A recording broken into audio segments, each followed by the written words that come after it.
الحمد لله رب العالمين وصلى الله وسلم على نبينا محمد وعلى آله وصحبه أجمعين أما بعد طيب وشر الأمور محدثاتها وكل محدثة بدعة وكل بدعة ضلالة وكل ضلالة في النار وبعد طيب donc dans les cours de Thalathat al-Usul, les trois principes, les trois fondements, l'explication de Shaykh al-Fawzan Hafidhahullah, nous étions arrivés à la deuxième mas'ala, la deuxième question religieuse, là où l'auteur Shaykh al-Islam Mohammed ibn Abdel Wahhab rahimahullah nous dit أن الله لا يرضى أن يشرك به أن يشرك معه أحد غيره في عبادته طيب c'est que Allah subhanahu wa ta'ala n'agrée pas qu'on lui associe, qu'on associe avec lui qui que ce soit d'autre dans l'adoration. Donc, Cheikh Al-Fawzan nous dit, nous commençons l'explication, Inch'Allah. Cheikh Al-Fawzan nous dit, cette question se rapporte est raccrochée à la première question. Parce que la première traite, éclaircit l'obligation de l'adoration d'Allah et de suivre les messagers, alayhi salatu wassalam, et de suivre, le messager, alayhi salatu wassalam, et le sens des deux témoignages, shahadatain, c'est-à-dire le sens de la ilaha illallah wa anna muhammadan rasulullah, qu'il n'y a de divinité digne d'adoration qu'Allah subhanahu wa ta'ala, et que Mohammed, le témoignage de que Mohammed est le messager d'Allah, alayhi salatu wassalam. Ça, c'est tout ce qu'on a expliqué précédemment, ça se rapporte à ça, l'adoration d'Allah subhanahu wa ta'ala et la reconnaissance, le suivi de son messager Mohammed alayhi salatu wassalam. Maintenant ici dans la deuxième mas'ala, le cheikh, l'auteur, traite l'adoration d'Allah lorsqu'elle est mélangée avec le polythéisme. Et il nous dit que celle-ci n'est pas acceptée. Car il faut absolument que l'adoration soit vouée sincèrement pour le visage d'Allah, pour Allah subhanahu wa ta'ala. Il faut vouer un culte exclusif à Allah subhanahu wa ta'ala. Donc, celui qui adore Allah et adore avec lui autre que lui, son adoration est vaine, fausse, caduque. Son adoration est comme le néant. Parce que l'adoration n'est utile, parce que l'adoration n'est utile que avec sincérité et unicité. Avec sincérité et unicité. Donc lorsque celle-ci est mélangée au polythéisme, elle est pervertie, cette adoration est pervertie, devient fausse, comme le dit Allah subhanahu wa ta'ala dans le Coran, comme nous le dit Allah subhanahu wa ta'ala dans le Coran, Surat Az-Zumar, verset 65. Surat Az-Zumar, verset 65.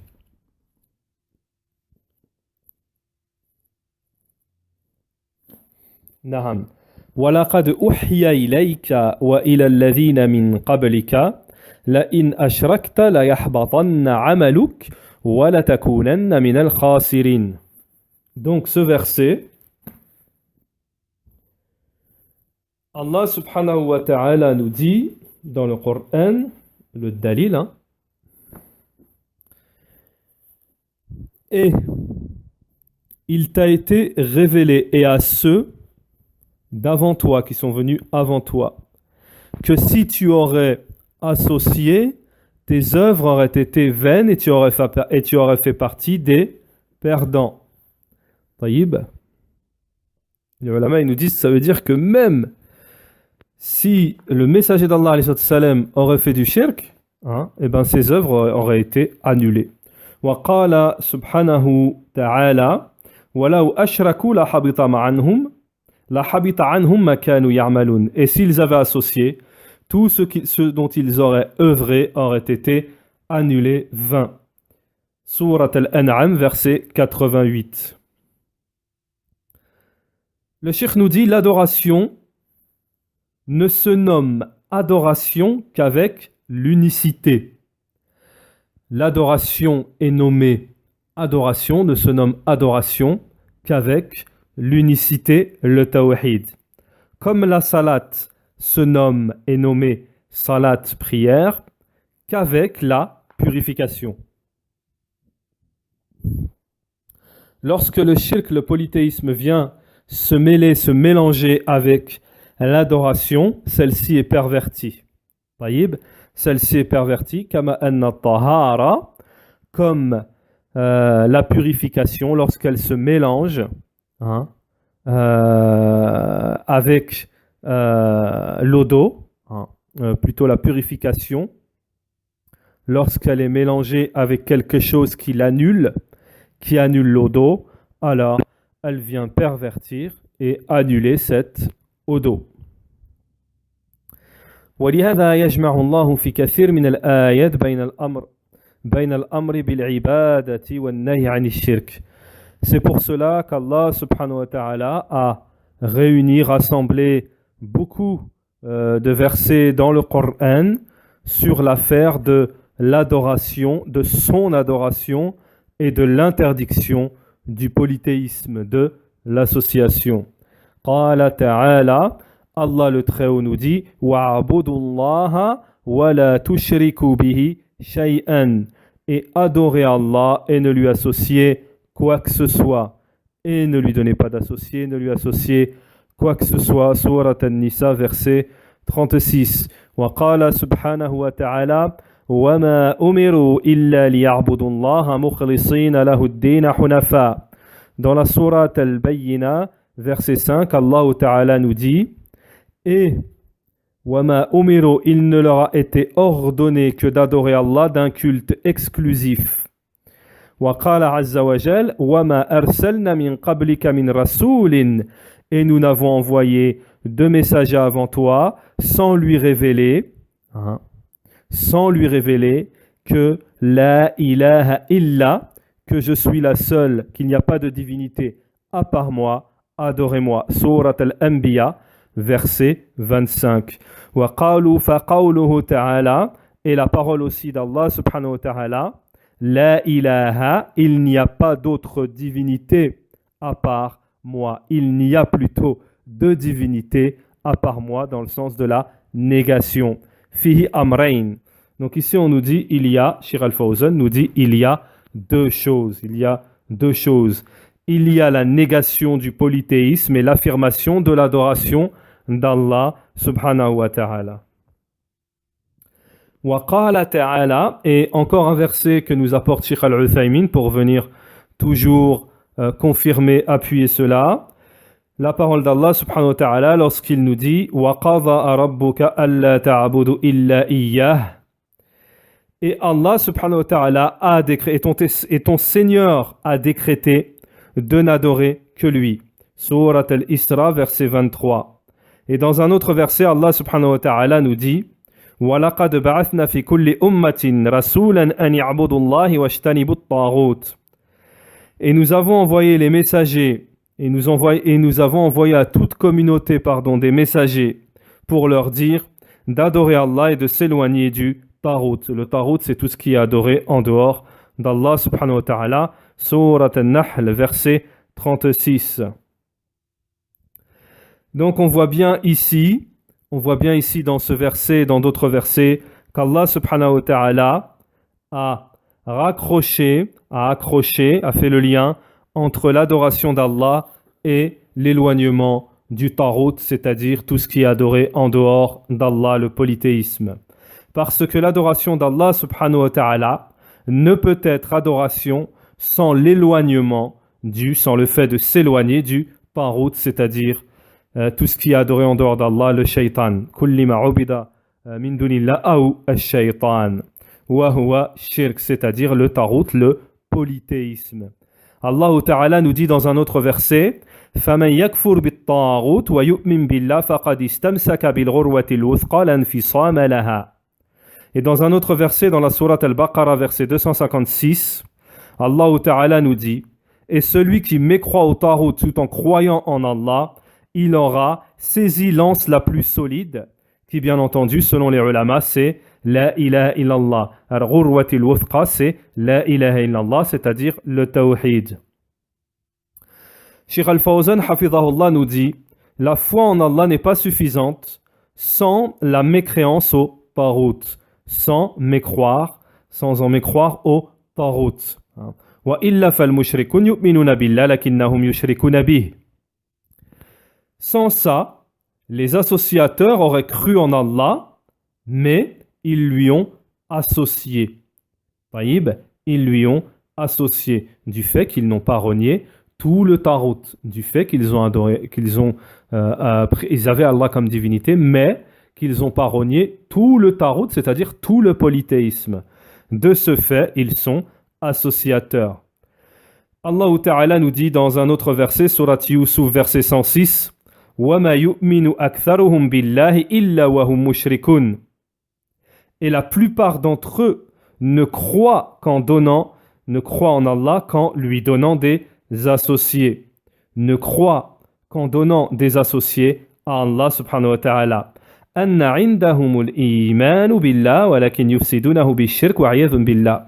Le Cheikh Al-Fawzan nous dit, c'est-à-dire qu'ils ont la croyance en Allah subhanahu wa ta'ala, mais qu'ils annulent cette croyance, ils la pervertissent par le polythéisme, qu'Allah nous en préserve. هذا معنى قول الشيخ أن من عبد الله وأطاع الرسول فإنه لا يشرك بالله شيئا. Donc la parole du Cheikh, le sens de ce que veut nous dire l'auteur, nous dit Cheikh Al-Fawzan en parlant de l'auteur Cheikh Al-Islam Mohammed ibn Abdel Wahhab, ce qu'il veut nous dire, c'est que celui qui adore Allah et obéit à son messager, Mohammed alayhi salatu wassalam, il ne lui associe quoi que ce soit. Il n'associe à Allah quoi que ce soit. لأن Allah, parce qu'Allah subhanahu wa ta'ala n'agrée pas qu'on associe avec lui qui que ce soit dans l'adoration. لأن الله لا يرضى أن يشرك به معه أحدا في عبادته. قال صلى الله عليه وسلم فيما يرويه عن ربه عز وجل. Le messager d'Allah alayhi salatu wassalam a dit de ce qui lui a été rapporté de son Seigneur, d'Allah subhanahu wa ta'ala. Allah le Très-Haut a dit je suis celui qui se passe le plus d'associés. Celui qui fait une œuvre en associant avec moi autre que moi, je le délaisse, lui et son polythéisme, lui et son association. Rapporté par Muslim, numéro 2985, un hadith de Abi Hurairata radiyallahu anhu. Donc juste pour dire une petite, Inch'Allah, c'est juste une petite faïda pour ceux qui écoutent aussi les cours de Kitab al-Tawhid. Donc vous allez trouver que Thalathat al-Usul, ça va plus vite et Kitab al-Tawhid c'est un peu lent. Alors juste pour dire,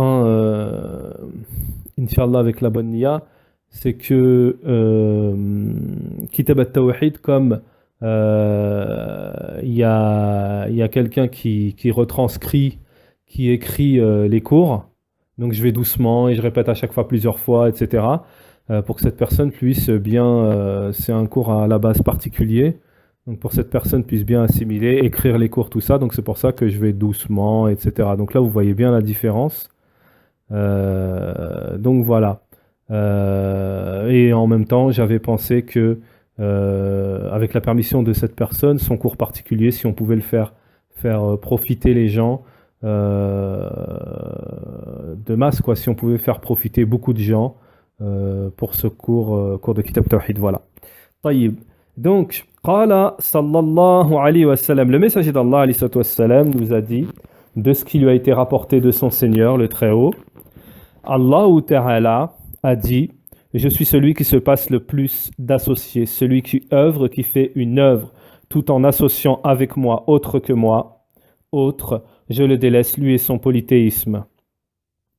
Cheikh Al-Fawzan nous dit: il y a par là des gens, des peuples qui prient, des groupes, des peuples qui prient, qui témoignent qu'il n'y a de divinité qu'Allah, et qui témoignent que Mohammed est le messager d'Allah, alayhi salatu wassalam, mais et qui font le jeûne et qui font le pèlerinage, mais qui invoquent les morts, les tombes, et qui adorent Hassan et Hussein, ou Badawi, donc ça c'est des gens qui étaient vertueux, et les petits-fils du prophète, etc. Des gens et Badawi, des gens qui étaient connus comme vertueux, qui se désavouent du polythéisme. Mais beaucoup de gens font du polythéisme en allant sur leur tombe, etc., etc. Alors ensuite le cheikh nous dit: et un tel, ils demandent le secours aux morts. Leur adoration est fausse, et batila, fausse, caduque. لأنهم يشركون بالله عز وجل, parce qu'ils associent à Allah subhanahu wa ta'ala, ils mélangent l'adoration avec le polythéisme, donc leurs œuvres sont vaines et elles sont annulées. Donc il faut savoir une chose, ce qu'est en train de nous dire Cheikh Al-Fawzan hafidhahullah, et c'est une des ambiguïtés des associateurs d'aujourd'hui. Ils sont venus avec cette ambiguïté, donc je fais une petite parenthèse et j'explique, j'essaye de développer. C'est qu'aujourd'hui, les associateurs contemporains, qu'est-ce qu'ils disent? Ils sont venus avec cette ambiguïté. Ils disent: écoutez, nous on n'est pas comme les associateurs à l'époque du prophète, alayhi salatu wassalam, parce que nous on dit la ilaha illallah, parce que nous on fait le hajj, parce que nous on fait le siyam, ramadan, on fait tout nous. On est des musulmans, on fait les 5 piliers, etc. On n'est pas des associateurs. Alors, Ahl Sunnati wal Jama'a, les ulama, ils leur ont répondu, Allah subhanahu wa ta'ala a répondu en premier dans le Coran, c'est que à partir du moment où on associe, on a mentionné les versets précédemment, le shirk nous a mentionné les versets. À partir du moment où on associe à Allah, tout ce que tu as fait avant, c'est annulé. Même si tu as dit la ilaha illallah, même si tu as fait le hajj, tu as fait 1000 hajj. Tout ce que tu as fait avant quand tu fais du polythéisme, c'est dans le verset. Et si vous avez associé à Allah, toutes vos œuvres deviendront vaines. Donc voilà. Donc ça, c'est la réponse à l'ambiguïté des associateurs. Ouais, tu crois que tu es musulman, mais tu es sorti de l'islam. Taïb.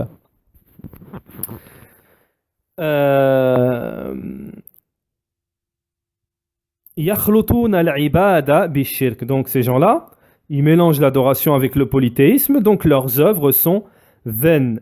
Même s'ils ont unifié Allah Azzawajal et qu'ils lui ont voué un culte exclusif auparavant, à partir du moment où on fait du polythéisme, tout ce qu'on a fait avant, c'est annulé. Alors, Cheikh Al-Fawzan, il nous dit, il est obligatoire de faire attention à cela. Il est obligatoire, vu le grand danger, bien entendu, il est obligatoire de faire attention à cela, parce qu'Allah subhanahu wa ta'ala n'agrée pas qu'on associe avec lui dans son adoration qui que ce soit. Allah, la yarda subhanahu bimusharaka ahadan minhuma, mahma kana. Donc Allah n'agrée pas subhanahu wa ta'ala l'association de qui que ce soit, quel qu'il soit. Alors, qu'une personne ne vienne pas dire, moi, je prends les vertueux, parmi les vertueux, ceux qui sont bons comme shufa'a, c'est-à-dire comme intermédiaire. Ana la a'bud al-asnam, moi je n'adore pas les statues. Et les idoles, donc c'est exactement ce qu'on a dit précédemment, on y arrive là. Moi, je n'adore pas les statues et les idoles, comme c'était ceux d'avant le faisaient, les anciens mouchriquines, comme c'était le cas dans la Jahiliya, l'époque pré-islamique. Moi, je prends comme intermédiaire juste, mais je ne les adore pas. Cheikh Al-Fawzan, il dit, nous, on leur dit. Cheikh Al-Fawzan dit à ces gens-là, nous, ces associateurs, nous, on leur dit. Cette parole d'ignorance, cette parole pré-islamique, le fait de prendre comme intermédiaire auprès d'Allah, parce qu'ils sont vertueux ou autres, parmi les alliés d'Allah, Allah subhanahu wa ta'ala n'agrée pas cela. Allah subhanahu wa ta'ala n'agrée pas cela. C'est pour cela, à la suite de la parole de l'auteur, nous continuons dans al-matn, c'est-à-dire thalathat al-usul, la parole de l'auteur qui suit, c'est-à-dire la malakun muqarrab wala nabiyyu mursal. طيب la malakun muqarrabun wala nabiyyun mursalun. طيب, c'est-à-dire pas d'ange rapproché et pas de prophète envoyé. Alors, je reprends la phrase dès le début comme ça, on va faire le lien tout de suite. Allah n'agrée pas qu'on associe avec lui qui que ce soit dans son adoration. Pas d'ange rapproché et pas de prophète envoyé. Donc le cheikh va expliquer. Ange rapproché, car l'ange, c'est celui qui a le plus de mérite. Jibril alayhi salatu wassalam, et ceux qui portent l'arche, l'arche d'Allah subhanahu wa ta'ala, et ceux qui sont autour de lui. Les anges rapprochés d'Allah subhanahu wa ta'ala. Et malgré le fait de leur proximité envers Allah subhanahu wa ta'ala et la place qu'ils ont auprès d'Allah subhanahu wa ta'ala,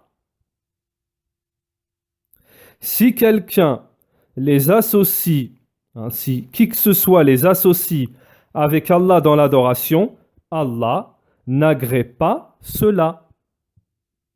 Allah subhanahu wa ta'ala n'agrée pas cela, c'est-à-dire qu'on associe avec lui un ange rapproché ou un prophète envoyé comme Mohammed sallallahu alayhi wa sallam ou Isa ou Nuh ou Ibrahim ou alors les 5 meilleurs prophètes. طيب لا يرضى أن يشرك به معه أحدا. Le messager d'Allah Ta'ala n'agrée pas qu'on associe avec lui qui que ce soit, et même si c'est parmi les plus méritoires parmi les anges, et même si c'est les plus méritants en tant qu'être humain. Donc Allah subhanahu wa ta'ala, le cheikh nous dit, n'agrée pas qu'on lui associe quoi que ce soit avec lui, ange ou messager. Alors qu'en est-il d'autre que ange ou messager, c'est-à-dire personne vertueuse, alliée d'Allah ou autre que les anges ou les messagers. Allah n'agrée pas qu'on lui associe qui que ce soit dans son adoration. Donc ceci est une réplique à ceux qui prétendent qu'ils prennent les vertueux ou les alliés comme intermédiaires auprès d'Allah pour se rapprocher d'Allah subhanahu wa ta'ala. Comme le disent les gens de la Jahiliya, de l'époque pré-islamique, mais la Jahiliya veut dire aussi tout ce qui contredit le Kitabi wa Sunnah, quelle qu'en soit l'époque. La parole d'Allah subhanahu wa ta'ala qui nous dit, c'est-à-dire ce sont les mouchriquines qui disent Ma na'buduhum, nous ne les adorons pas, nous voulons juste nous rapprocher, illa liyuqarribuna, que pour nous rapprocher d'Allah subhanahu wa ta'ala. Surat Az-Zumar, verset 3. Comme on l'a dit précédemment. Wa illa fahum ya'taqidun anna ha'ula'i la yakhluqun wa la yarzuqun wa la yamlikuna mautan wa la hayatan wa la nushura. À part cela, ces associateurs, du fait qu'ils prennent ces intermédiaires auprès d'Allah subhanahu wa ta'ala, ce qui est interdit, ce qui est du polythéisme, à part cela, leur croyance, ils n'ont pas la croyance que ce sont ces divinités, ces choses qu'ils ont pris comme divinité ou comme intermédiaire. Ils n'ont pas la croyance qu'ils créent, qu'ils donnent la subsistance ou qu'ils ont quoi que ce soit de la royauté, c'est-à-dire donner la mort, donner la vie ou rassembler les êtres humains. Mais leur but, c'est plutôt de prendre des intermédiaires auprès d'Allah subhanahu wa ta'ala, entre eux et Allah, et de leur vouer des adorations qui ne doivent être vouées qu'à Allah pour se rapprocher d'Allah subhanahu wa ta'ala.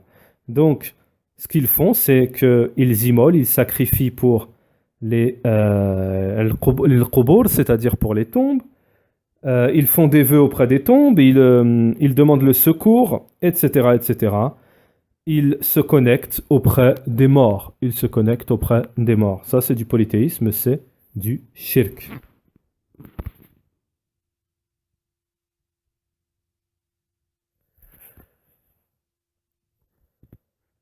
Donc, lorsque l'auteur, Cheikh al-Islam Mohammed ibn Abd al-Wahhab, nous dit Allah subhanahu wa ta'ala n'agrée pas d'association, c'est-à-dire d'être associé à qui que ce soit, quel qu'il soit. Ceci est clarifié dans le Coran et dans la Sunna. Ceci est clarifié dans le livre d'Allah subhanahu wa ta'ala et dans la Sunna du prophète alayhi salatu wassalam. Lakin, mais pour celui qui est doté de raison et qui médite. Mais pour celui qui raisonne et qui médite. Et bien entendu, pour celui qui est exempt du suivi aveugle. Pour celui qui est exempt du suivi aveugle et qui fait attention à lui-même. Le cheikh ensuite nous dit la preuve qu'Allah subhanahu wa ta'ala n'agrée pas qu'on associe avec lui qui que ce soit, quel qu'il soit. C'est la parole d'Allah subhanahu wa ta'ala lorsqu'il dit, et là c'est le verset que nous apporte l'auteur, Cheikh al-Islam Mohammed ibn Abd al-Wahhab, Surat al-Jinn, verset 18, wa anna al-masajida lillah, fala tad'u ma'a Allahi ahada. Et les mosquées appartiennent à Allah et n'invoquent pas avec Allah, et n'invoquent qui que ce soit avec Allah subhanahu wa ta'ala. Al-masajid hiya buyutullah. Donc le Cheikh al-Fawzan nous dit après ce verset, les mosquées sont les maisons d'Allah subhanahu wa ta'ala. Mais il y a les savants aussi, ils nous disent c'est aussi, Cheikh al-Fawzan nous dit ici, et c'est aussi les membres, les différents membres sur lesquels on se prosterne pour la prière. Donc les mosquées sont le meilleur endroit auprès d'Allah subhanahu wa ta'ala, c'est la maison d'Allah subhanahu wa ta'ala, c'est celle qu'Allah subhanahu wa ta'ala, c'est l'endroit qu'Allah subhanahu wa ta'ala a autorisé de l'élever, de le mentionner et de mentionner son nom, etc. Il est obligatoire, yajib an takuna hadihi al-masajid, il est obligatoire que ces mosquées soit l'endroit de l'adoration d'Allah seul. Taïb, la yahdith fiha shay li ghayrillah. Il ne doit rien se produire dans les mosquées pour autre qu'Allah subhanahu wa ta'ala. On ne construit pas des tombeaux dans les mosquées, li'anna an-nabi alayhi salatu wassalam, parce que le prophète alayhi salatu wassalam a maudit celui qui fait ça et nous a informé que c'était l'œuvre des juifs et des chrétiens. Le messager d'Allah nous a formellement interdit cela lors de la fin de sa vie. Lorsqu'il était en train de mourir, il a dit et certes ceux qui étaient avant vous, prenez comme tombe leur lieu de culte, donc le messager a interdit cela alors qu'il était sur le chemin de la mort. Et ne prenez pas les tombes comme lieu de culte, je vous interdis cela. Rapporté par Muslim. نعم ويقول عليه الصلاة والسلام لعن الله اليهود والنصارى اتخذوا قبور أنبيائهم مساجد. Et le messager d'Allah عليه الصلاة والسلام nous a dit que les juifs et les chrétiens soient maudits pour avoir pris les tombes de leurs prophètes comme lieu de culte, comme mosquée. Wal masajid yajib an tatahir. Donc les mosquées, il est obligatoire de les purifier de toute trace de polythéisme et d'idolâtrie. Les mosquées, il est obligatoire de les purifier de toute trace de polythéisme et de idolâtrie.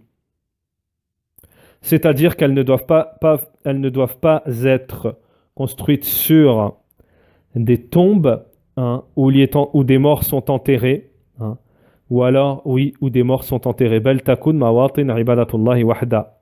Mais plutôt, les mosquées sont faites pour l'adoration, c'est une relation d'adoration où on doit adorer Allah seul sans associé, et où il y est pratiqué la prière, le rappel d'Allah, de son nom, le rappel d'Allah subhanahu wa ta'ala, et où nous lisons où il y est lu le Coran, le livre d'Allah subhanahu wa ta'ala, et où il y est donné des cours utiles, et où l'on donne des cours utiles, on parle de la mosquée, et où il est pratiqué la retraite pour l'adoration, la retraite pieuse pour l'adoration. Donc c'est à ça que servent les mosquées. Mais qu'il y soit érigé des idolâtres, des idoles, où y est pratiquée l'adoration à autre qu'Allah, ceux-là ne sont pas des mosquées, lieux de culte. Ceux-ci sont des endroits de polythéisme qui ont été appelés mosquées. Parce qu'Allah subhanahu wa ta'ala a dit « Et les mosquées appartiennent à Allah, wa anna al-masajid lillah » et non à autre que lui. Et les mosquées sont l'endroit où se réunissent les gens pour se rencontrer. Il est obligatoire de les purifier de tout polythéisme, innovation et déviance. Parce que les gens, parce que les gens prennent dans les mosquées la science, la connaissance et l'adoration. Ils y apprennent la connaissance et ils y apprennent la science et l'adoration. Lorsqu'on trouve dans les mosquées, quoi que ce soit comme polythéisme ou déviance, cela laisse des traces et se propage sur la terre. Il est obligatoire que les mosquées soient purifiées du polythéisme. Et la plus immense des mosquées, c'est la mosquée sacrée. La mosquée sacrée, c'est celle qui doit être le plus purifiée, comme nous l'a dit Allah subhanahu wa ta'ala dans le Coran. وَإِذْ بَوَّانَا إِبْرَاهِيمَ لِإِبْرَاهِيمَ مَكَانًا لِلْبَيْتِ أَنْ لَا تُشْرِكْ بِي شَيْئًا وَطَهِّرْ بَيْتِيَ لِلطَّائِفِينَ وَلِلْقَائِمِينَ وَالرُّكَّعِ السُّجُودِ. Donc, Sourate al-Hajj, verset 26, traduction. Et le dalil, la parole d'Allah subhanahu wa ta'ala. Et la parole d'Allah subhanahu wa ta'ala, Sourate al-Hajj, Sourate 22, verset je crois que c'était 26. Non, 26. Et quand nous indiquâmes pour Ibrahim le lieu de la maison, la Kaaba, en lui disant « Ne m'associe rien en purifiant ma maison pour ceux qui tournent autour, pour ceux qui s'y tiennent debout et pour ceux qui s'y inclinent et se prosternent. » Taïb, Sourate 22, verset Al-Hajj, verset 26. Bismillahirrahmanirrahim. وَإِذْ بَوَّانَا لِإِبْرَاهِيمَ مَكَانَ الْبَيْتِ أَنْ لَا تُشْرِكْ بِي شَيْئًا وَطَهِّرْ بَيْتِيَ لِلطَّائِفِينَ وَالْقَائِمِينَ وَالرُّكَّعِ السُّجُودِ. طيب. طَهِّرْهُ مِنْ مَاذَا. Donc Cheikh Al-Fawzan, il nous dit purifie-la de quoi? Point d'interrogation. Le Cheikh nous dit purifie-la du polythéisme et des innovations et des déviances. hein. Comme l'on purifie de la najasa, c'est-à-dire de la souillure. Hein. Ensuite,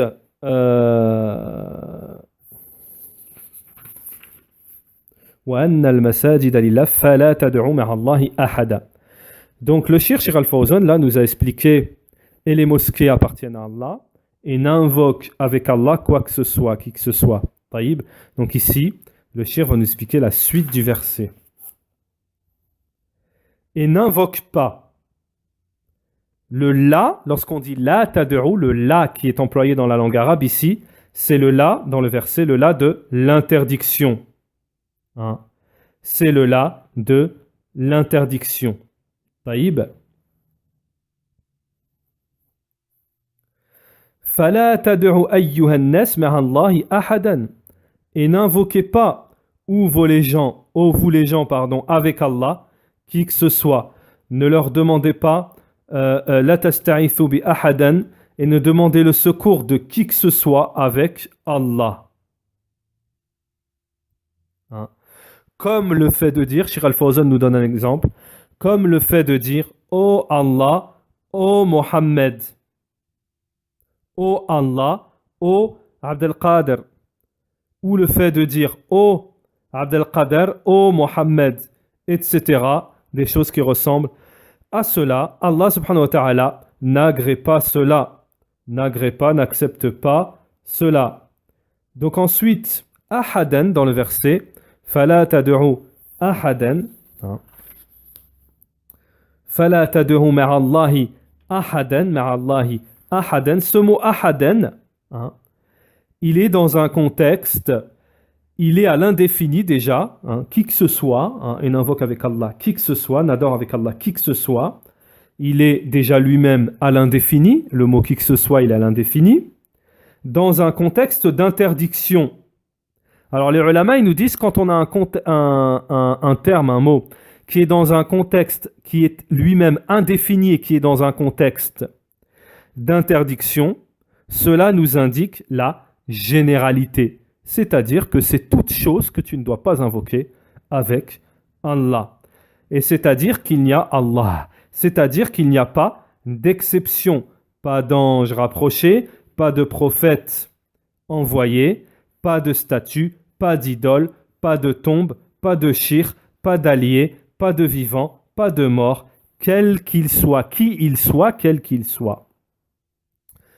Donc cela nous indique, hein, dans le verset, Cheikh Al-Fawzan nous dit, c'est-à-dire, c'est la généralité de tout ce qui est invoqué en dehors d'Allah. Fala tad'u ma'a Allahi ahadan. Et n'invoque pas avec Allah, hein, n'invoque qui que ce soit avec Allah. Surat Al-Jinn, verset 18. فدلت هذه الآيات على أن العبادة لا تنفع إلا مع التوحيد. Donc ce verset nous indique que l'adoration n'est utile qu'avec l'unicité. Écoutez bien, c'est une qaïda, c'est une règle très importante. Cela nous indique que l'adoration n'est utile qu'avec l'unicité. Car lorsque celle-ci est mélangée avec le polythéisme, elle est annulée. Elle devient annulée.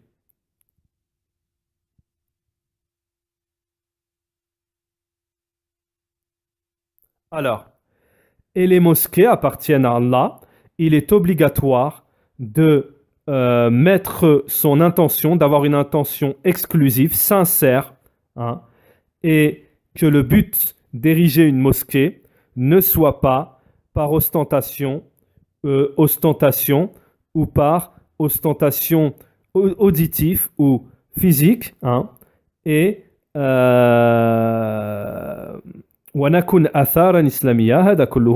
car tout cela, hein, deviendra caduc, faux.